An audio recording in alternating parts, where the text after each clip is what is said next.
Namaste and welcome to Epicenter. My name is Sama Thapa. Nepal and India share a long-standing and a deep-rooted relationship. Our connections extends beyond open borders. It's a bond strengthened by shared cultures, histories and people-to-people ties. Both nations are united by common goals, aspirations and a vision for peace and prosperity in the region. However, recent events have shaken that peace. The tragic terrorist attack in Pahalgam, which claimed several lives, including that of a Nepali citizen, has sparked deep concern and grief here in Nepal as well. The government of Nepal stands in solidarity with the victims and their families and strongly condemns the heinous act of terror. In swift response, India launched Operation Synindu as a retaliatory measure. While a ceasefire has now been declared, a sense of fear and uncertainty continues to loom. Is the threat of war truly over? And how can the millions of Nepalis residing in India or living near the border feel secure once again? To delve deeper into India's current stance and what lies ahead, I am joined now by the Indian Ambassador to Nepal, Mr. Naveen Srivastava.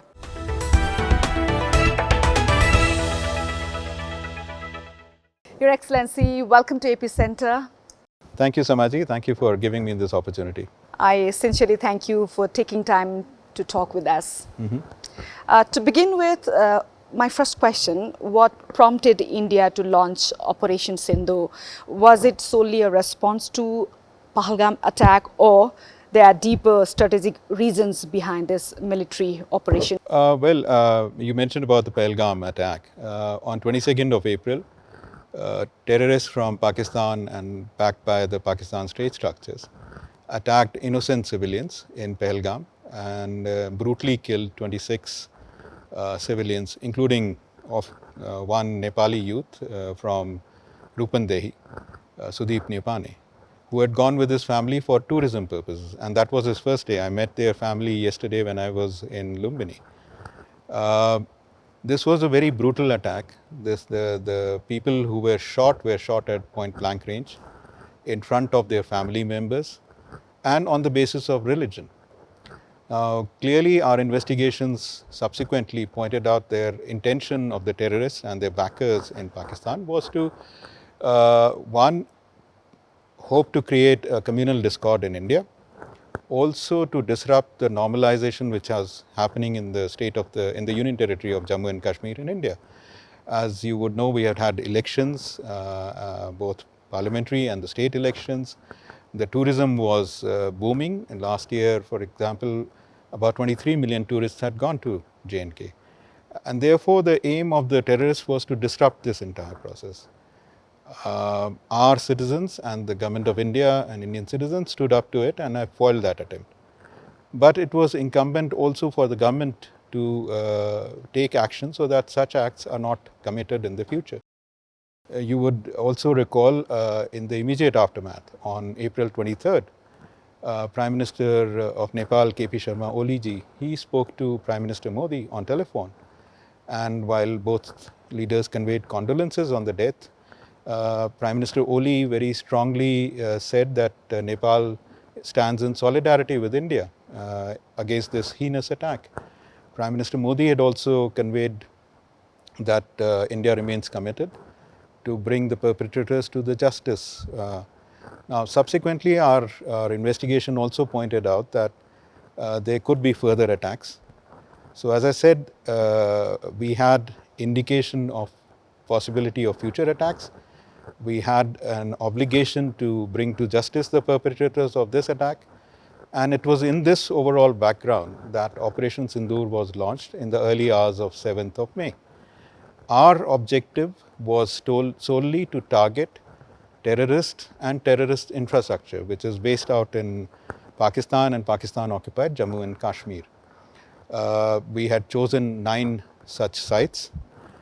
This attack, or this Operation Synindu, as it was called, was careful, calibrated, precise, and our intention was to not escalate it beyond our immediate objective of taking out the terrorist infrastructure in Pakistan. And that remained the objective throughout the day. Unfortunately, we had also conveyed, in fact, after the operation through our press briefing on 7th of May, that we do not want to escalate the matters. But should Pakistan respond in a different way, we will have to take appropriate action. Unfortunately, Pakistan armed forces chose to stand with the terrorists, and they carried out large-scale drone attacks and attacks by shelling all across line of control, India and Pakistan, as also our international border. So our forces had to take precise, proportionate action to thwart such attempt in order to protect all the civilians who live in India, including the Nepalese civilians who live in India. And so the only objective, as I would say, was to hit out at the target, at the terrorist infrastructure. We had not chosen in our initial targeting any civilian or any military targets. That should be kept in mind. Your Excellency, while there have been reports of a ceasefire, officials continue to state that the operation is still ongoing. Could you please clarify this contradiction? Well, as you would have seen, on 10th of May, the Pakistani Director General of Military Operations called our Director General of Military Operations. This is the channel of communication between our two armies. And this was in the afternoon that he requested that we put suspension of all the military activities on land, sea and air, which our side agreed to, and that was brought into effect subsequently at about 5 p.m. that same day. We were hoping that Pakistan would not violate it. However, the same night of 10th May, there were reports of drone attacks or drone launches done by Pakistan, again in Jammu and Kashmir and other parts of India. So our forces had to respond to such attacks in proportionate manner. I haven't and seen. Also Pakistan is blaming India for the violation of ceasefire as well. Well, this is not a new habit. Pakistan is known as, has always indulged in creating a situation and then blaming others for breaking the ceasefire or breaking the agreement. So I'm not surprised that they are doing it. But the fact remains is it was Pakistan. And if you would recall, on the night of 10th May, late night, in fact, our Foreign Secretary made this statement after the reports started emerging that Pakistan had unfortunately carried out such attacks, which we condemned, and our forces therefore had to proportionately act. Now, this was on the night of 10th May. By and large, I think there have been no significant attacks as far as I know, although I might be corrected. Our Director Generals of Military Operations were to speak again today, earlier in the day, but that has got postponed a little later in today. And as our defense officials mentioned yesterday in a press briefing, the objective of further talks was to see how this suspension of the military activities that has been agreed to can continue forward. We certainly hope that Pakistan will not take any provocative action again, but should it decide to do so, we will have to respond and respond appropriately and with force. So, as you say, the ball is right now in Pakistan's court. Also, Your Excellency, can you just highlight the current status of ceasefire and under what circumstances could the tension escalate again? Is the situation truly under control, or are we standing on a very, very fragile ground? What do you see? Well, I would, based on the briefings that we have seen, I would say so far things are holding by and large as of today. But as I mentioned just now, on 10th May, Pakistan, hours after it had agreed to stop all military activities, violated that. Now, you ask as to under what conditions this could break down. I am very clear, and our side is very clear. The Indian Armed Forces, Indian government is very clear. The onus lies on Pakistan right now. We have, from the beginning of the Operation Synindu, been very clear. We do not want escalation. But should Pakistan continue to provocate or undertake such provocative actions, we will respond. So, the onus of maintaining this lies right now on Pakistan. There is also a very, very serious concern, as both India and Pakistan are nuclear armed nation, Right. and the peace between them holds immense significance, especially in this region, not just for the two countries involved, but for the entire South Asian region. It's also about the regional stability, shared futures, and the collective hope of millions of people. Is India viewing the situation with the broader perspective in the mind? Well, India always keeps the broader perspective in the mind, whether it is in the region or the world at large. India has always championed peace and wants peace and friendly relations with all its countries. But it is also for others to reciprocate that sentiment. Now, you mentioned about India and Pakistan being nuclear armed countries.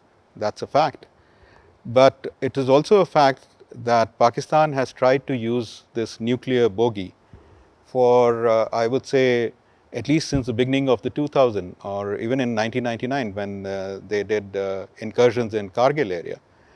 Pakistan has tried to deploy this tactic of carrying out terrorist attacks, cross-border terrorist attacks in India, targeting civilians, killing them, and after our response, then trying to raise the flag of nuclear armed nations and the world might be in tension, to draw the attention of the international media or international other powers. Now, they have done it so many times that this cry wolf tactic no longer works. And this time, again, if you see, this time our approach was that we targeted specific terrorist infrastructures, terrorist camps in Pakistan. Nowhere had we decided that we will target civilian structures. And in the initial phase, as I mentioned, we did not even target the military structure. This was only in response subsequently. So our intention was not to escalate. And I think the world should understand that Pakistan continues to raise this bogey just to draw attention and to get impunity of doing its cross-border attack. The Operation Synindu, which was undertaken, has tried to demolish this nuclear bogey. Now, you also ask me as to what everybody is concerned about peace and stability. Certainly, as I said, India is always for peace and stability. The main issue here remains Pakistan's continued use for more than 3 decades of terror and terrorism as a tools of a state policy and sponsoring terror and terrorism in its own territory or territory under its control. Few days ago, the Pakistani Defense Minister was asked on an interview, international channel, about this, and he claimed, he admitted that Pakistan has been carrying out this dirty work for other countries for more than 30 years. Now, it has grown so used to this habit that it feels impunity in continuing to do so. So there is a necessity for us to indicate to Pakistan that there is going to be a heavy cost for continuing on this path. And in this particular incident, now that Nepal has also been targeted and with the death of a Nepali citizen, I think what is the need of the hour is for other countries in the region, specifically Nepal included, to pressurize Pakistan publicly to give up this decades-old practice of using terrorism as an instrument of state policy. Nepal has, in a statement just last week, also said that they are against terrorism in all forms. Earlier in 2016, when such attack had happened in India, Nepal had also then called on all the member countries of SAARC to ensure that their territories are not used for cross-border terrorism. Now, I guess if this collective pressure is applied on Pakistan, hopefully it will change its behavior. There's a very, very growing, strong concern about the security of Nepali residing in India. Millions of Nepali live in India for work, education, and various other purposes.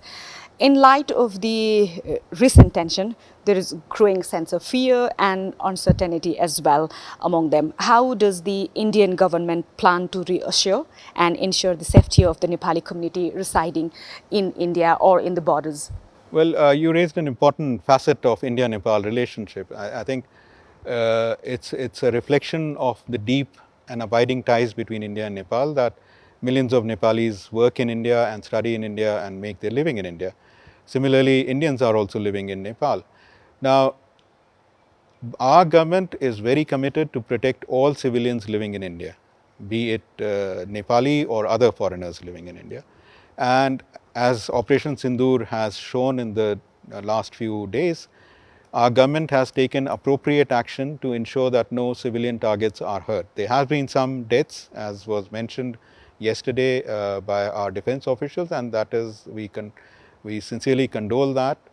But we will take all measures to ensure safety and security of all civilians in India, including Nepalis. Apart from that, our embassy here is in close touch with your Ministry of Foreign Affairs, as also your Ministry of Home. And similarly, your embassy keeps close coordination with our Ministry of External Affairs.